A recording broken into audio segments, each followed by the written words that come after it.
Time is short. What is your life? It is nothing but a vapor. It appears for a little while and then vanishes away. If someone had told me when I was 20 years old that life would pass this quickly, I wouldn't have believed it. And if I tell you today, you may not believe it either. Because when we are young, we don't understand how brief life really is until time has already moved on. It feels like yesterday that I was in school, and suddenly, here we are. Every one of us has been given the same amount of time, 1,440 minutes each day, 168 hours every week.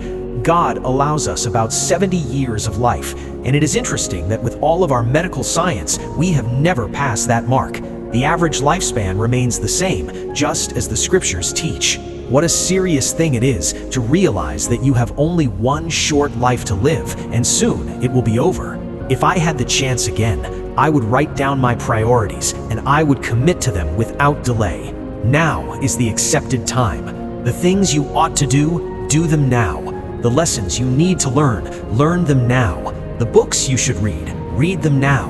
The family that needs you, give them your time now. That letter you have been meaning to write it now. The good you intend to do it now. Every ticking moment seems to say one word, now.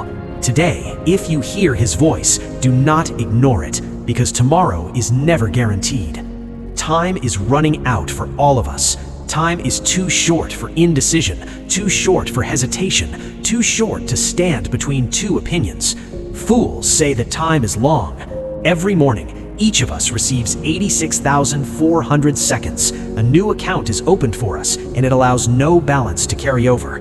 If the time given today is not used, the loss is ours.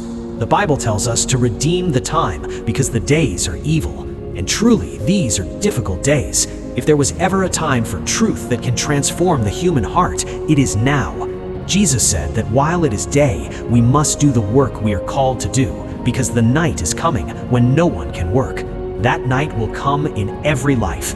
Life is not measured by its length, but by its quality. Jesus lived only 33 years. To the world, his life looked like a failure, yet at the end, he said, "I have finished the work you gave me to do."